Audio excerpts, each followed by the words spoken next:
están ustedes? Mucho gusto de que estén aquí en este punto de encuentro. El presidente de la República, José Antonio Kast, anunció el proyecto de ley de reconstrucción nacional. La iniciativa contempla más de 40 medidas que mezclan la reconstrucción de las zonas devastadas por los incendios en Biobío con reformas económicas. Mientras las encuestas a casi 2 semanas de asumir como presidente le son auspiciosas, sin estar exenta de críticas. Vamos a conversar con Carlos Schmidt, docente investigador del Centro de Investigación de Empresa y Sociedad de la Universidad del Desarrollo. ¿Cómo estás tú? Muchas gracias por recibirnos. Buen día. Hola Miriam, buenos días. No, feliz de estar aquí nuevamente contigo conversando de estos temas tan interesantes y tan en la palestra, ¿no? Y tan de actualidad. Oye, Carlos, a ver, me gustaría que partiéramos un poco en la cosa, un poco macro, un poco general, para después entrar en algunas de estas medidas, de explicarnos estas medidas cuáles son. Porque, a ver, el presidente destacó en su alocución que hizo en el Bio Bio, el proyecto se destacaba en 5 ámbitos: en la reconstrucción material, en la reconstrucción económica, en la institucional, en la reconstrucción fiscal y en la de orden y seguridad. ¿Me puedes comentar un poquito respecto de esto? Sí, bueno, efectivamente es un poco lo que de todas maneras todos sabíamos que estaba en los planes de su gobierno, digamos. Siempre dijo, sus temas principales eran el tema económico, la seguridad, la permisología, ¿no es cierto? Todo eso que tiene que ver con las instituciones. Es un poco, no estaba diciendo nada distinto en lo macro, ¿no? Ahora, claro, la pregunta siempre era, y así pasa siempre con los candidatos, cuando son candidatos presidenciales, es ¿cómo lo van a hacer?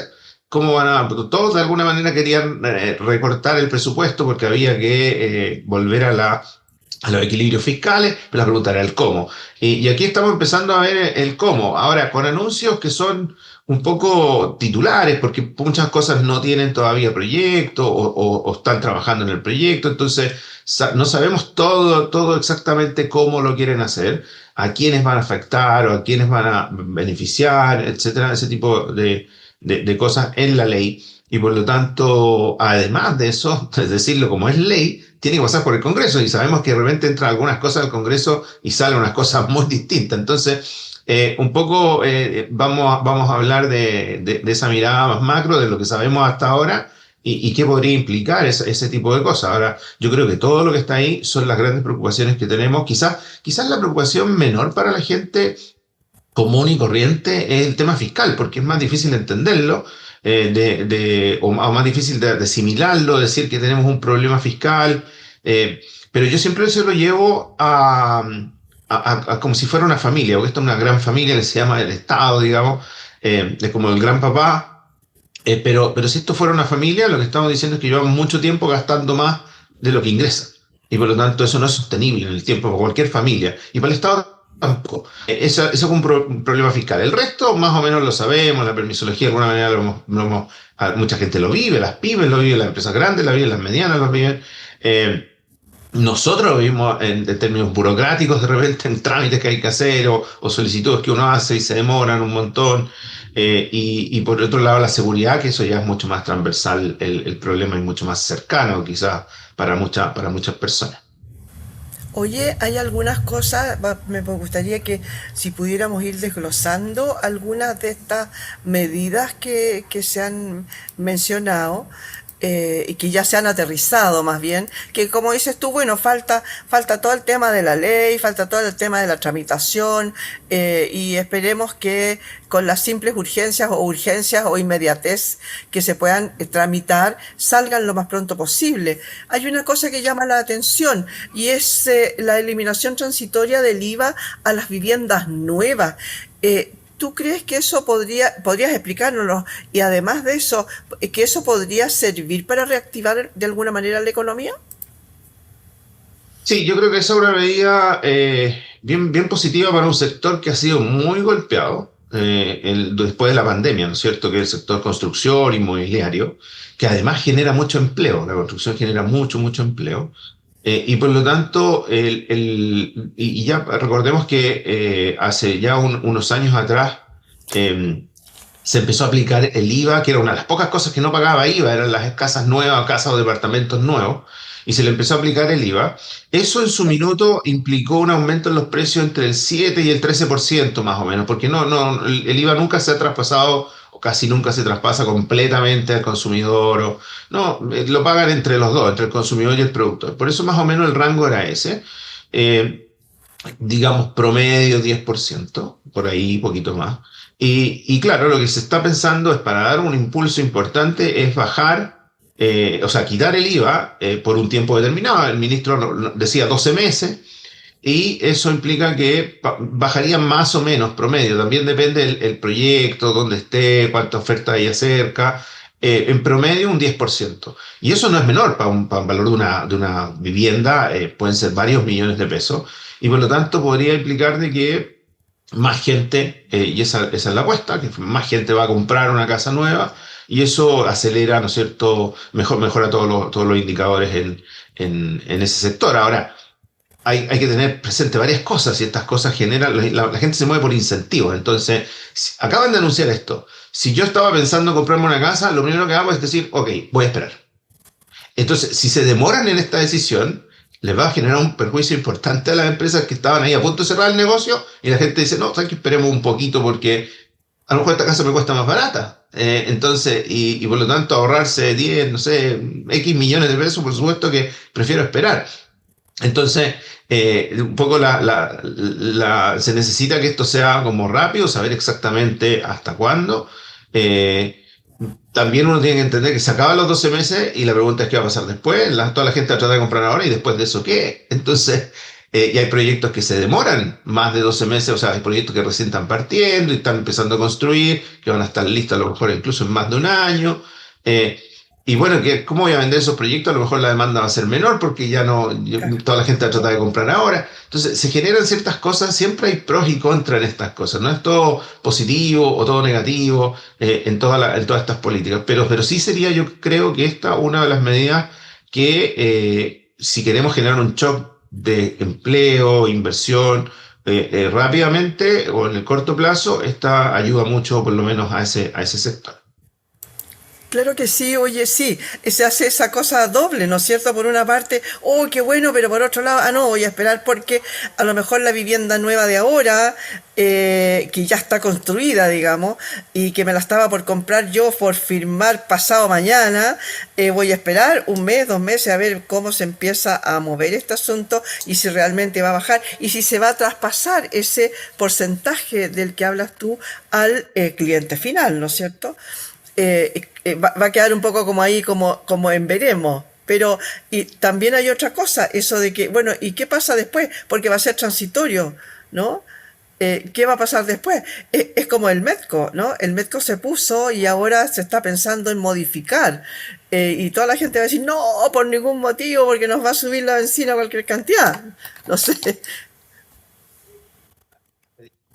Muy la gente que anda buscando precisamente una casa por las inmobiliarias, pero efectivamente en un año más van a estar todos diciendo, pero ¿para qué la van a sacar? Y eso que hoy día el gobierno va a hacer para esas personas, va a ser el que le generó un bienestar y súper bien con el gobierno, en 12 meses me va a estar chuta, el peor, porque ¿cómo me sacan esto? Entonces, políticamente a veces son estas políticas difíciles de sacar, a pesar de que es como lo que pasa con los empleos de emergencia cuando hay crisis. Entonces la gente le dice, este es un empleo de emergencia, esto va a durar tantos meses, y se acaban y están afuera, ¿no es cierto?, con pancartas pidiendo que no les quiten los ingresos. Y es lógico, pero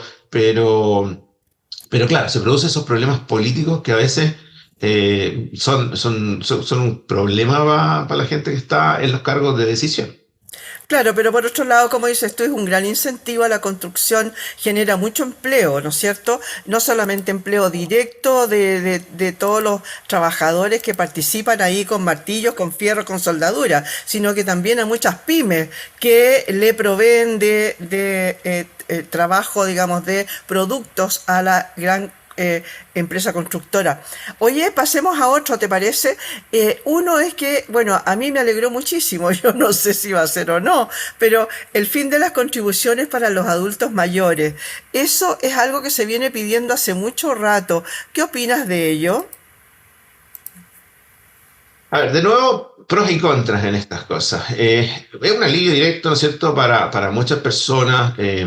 No todo el mundo paga contribuciones, sino todas las casas pagan contribuciones. Por lo tanto, ahí las críticas han ido por decir, la gente que tiene más. Pero la verdad es que si uno lo piensa bien, incluso gente que pudo comprarla sin ningún problema, las pensiones, aún para ellos, terminan siendo bastante bajas o relativamente bajas cuando además vienen temas de salud, ¿no es cierto?, más gastos en otras cosas, y pagar contribuciones, la verdad es que les genera un problema a muchos de ellos. Muchos de ellos han perdido sus casas en los últimos años. También hay datos de eso, digamos.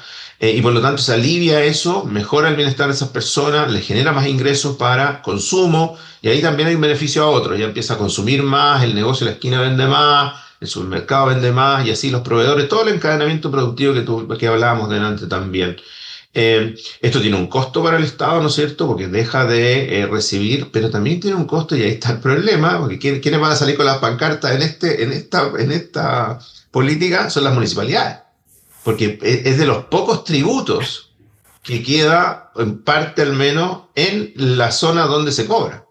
Todos los demás no, el IVA va a un fondo común, al Tesoro Público, pero este no, al igual que las patentes de autos. Son de los dos pocos impuestos que tenemos en Chile que de alguna manera se quedan en parte en las comunas, y por lo tanto la pregunta es cómo se va a compensar desde el punto de vista político. Imagínense las presiones que van a generarse en el Congreso, desde los alcaldes más perjudicados a lo mejor hay comunas seguramente que reciben mucho más que otras, y por lo tanto van a haber muchas presiones a sus legisladores para seguramente que esto no salga aprobado, y eso políticamente no va a ser un complejo, pero claro, bueno, es parte de la política, ¿no? Pero sí tiene un impacto distributivo positivo en ese sentido, porque son personas que sus ingresos sí o sí cayeron, y por lo tanto el mayores ingresos los beneficia de esa perspectiva.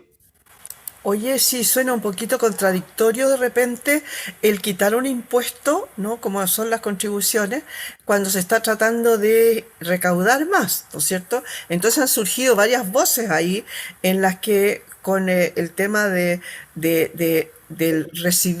poder reconstruir más, necesitamos más dinero de lo que hay, más allá de que si quedó, que no quedó, que cuánto quedó, pero se necesita más de lo que se está recogiendo hoy día.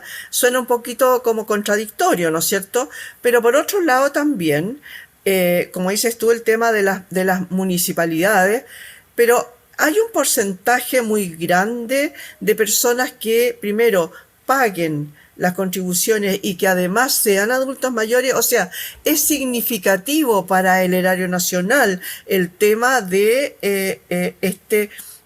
esta menos recoger dinero. No, la verdad es que en términos de dinero, digamos, son alrededor de entre 300.000 y 400.000 hogares vulnerables senior, por decirlo así, ¿ya? Y eso, estamos hablando de un costo para el Estado de 150 o 200 millones de dólares. No es tanto si uno lo piensa anualmente. No es tanto dinero eso. Hay cosas que son mucho más. Solo para ponerlo a propósito del MEPCO que hablabas delante. El MEPCO nos cuesta en menores ingresos para el Estado hoy día 50 millones de dólares semanales. Hoy día, semanales. Y esta rebaja de las contribuciones son 150 a 250 millones anuales. O sea, hoy día son 5 semanas del MEPCO. Claro. Entonces, ahí es donde uno tiene que empezar a pensar, cuando nos hablan del MEPCO, y decir, por ejemplo, con esta política pública en particular, uno podría decir, bueno, si a lo mejor permitiéramos alzas un poquito más grandes y por lo tanto un menor subsidio por parte del Estado en el MEPCO, a lo mejor financiamos esto. Perfecto. Entonces, porque, bueno, son 50, a lo mejor son 20, que nos cueste 20. Bueno, si nos cuesta 20, son 30 más de ingreso que en un par de semanas podríamos financiar todo esto que está aquí el Estado, o compensar al Estado. Pues Claro. recibo menos por un lado, pero recibo más por otro. Entonces, esas son, y eso es lo difícil finalmente de estar en situaciones de ministro de Hacienda, cualquiera sea el ministro, digamos, o de de cualquier lado, digamos, políticamente hablando, en tomar decisiones así en un panorama que uno de repente como que se enfoca en una sola cosa, en esta política, o la rebaja de impuestos, o lo que hablábamos, ¿no? O en el MEPCO. Pero va mucho más allá, son muchas cosas que finalmente se juntan y tienen que armar un puzzle súper difícil, con un puzzle de muchas piezas muy chiquititas, entonces unas más grandes que otras, además de distintos tamaños. Entonces tienes que armar este puzzle, ¿para qué? Con el objetivo final que tú dices, que tenemos un problema que tenemos, a ver, tenemos un colchón, que siempre hemos tenido un colchón relativamente grande ante cualquier cosa que nos pasen, porque además nos pasan cosas, ese es el problema, nos pasan terremotos, aluviones, vienen cosas de afuera que no podemos controlar, nada de eso podemos controlar, entonces al final teníamos que tener un colchón, y ese colchón era muy grande y hoy en día es muy pequeño. Entonces tenemos muy poca plata en ese colchón.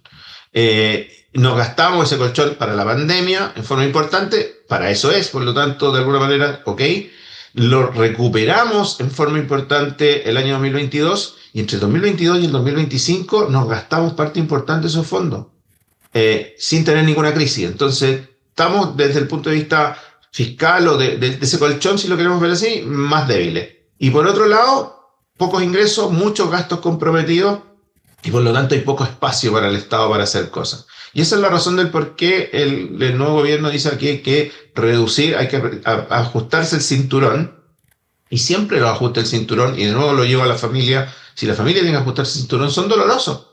Porque si salíamos a comer en la familia todas las semanas, una vez a la semana a un restaurante, por supuesto que es rico y lo pasamos bien.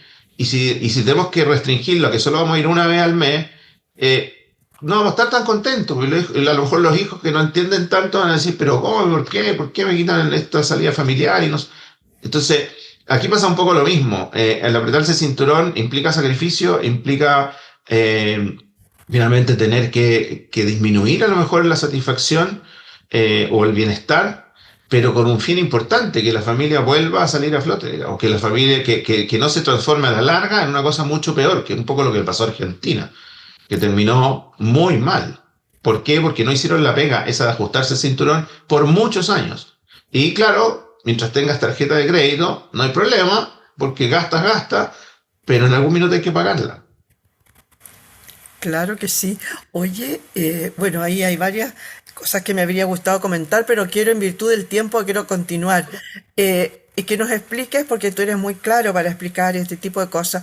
Una parte en que dijo no sé si el presidente o el ministro, en algún momento, que es una reducción a la tasa corporativa del 27 al 23%.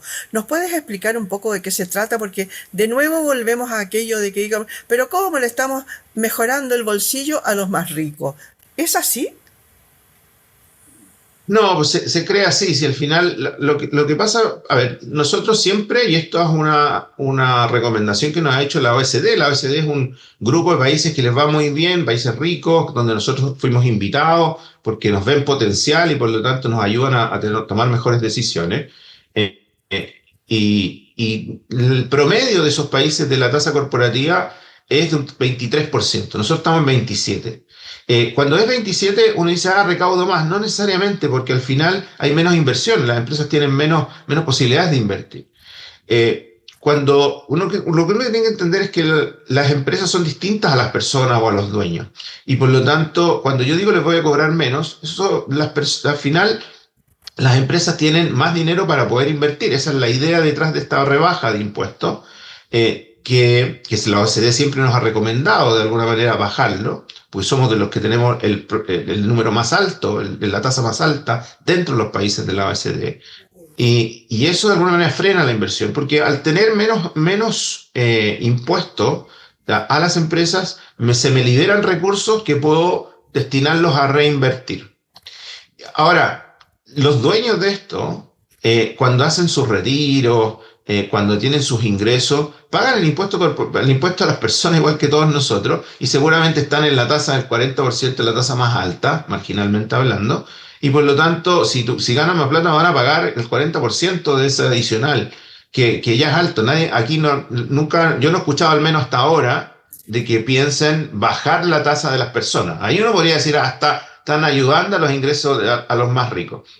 Todo lo contrario.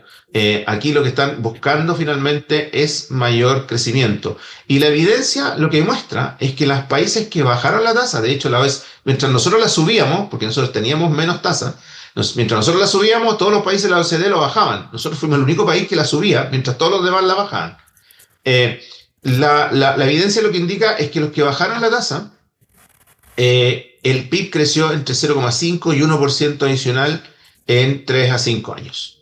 O sea, por cada punto. O sea, finalmente estamos hablando de que por cada, no sé, de hoy día 27 a 26, podríamos crecer o tener más ingresos, si llevamos los ingresos, alrededor entre 2.000 y 4.000 millones de dólares más en crecimiento económico.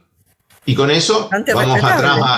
atrás a lo que hablamos. Finalmente, no tendríamos problemas Claro, con rebajar, con perder 150 o 200 millones de dólares al año, digamos, claro. o ponerle plata al Fondo de Estabilización de Precios del Petróleo para bajar el precio de las parafinas, que hay que meterle 3.000 millones. Bueno, con esto eventualmente uno podría decir, ahí se financia en parte.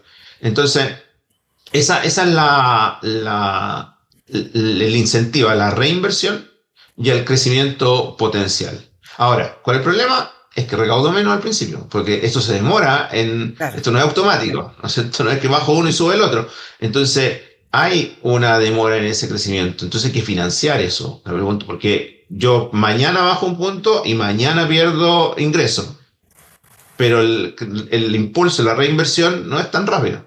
Entonces, bueno, ¿qué hacemos mientras tanto? En una situación donde estamos bastante endeudados, eh, y que no podemos seguir la senda de seguir creciendo esa deuda, porque eso sí que nos puede afectar a todos y no sería bastante perjudicial en realidad para todos, no solo para las personas, para las empresas, para el Estado, para todos.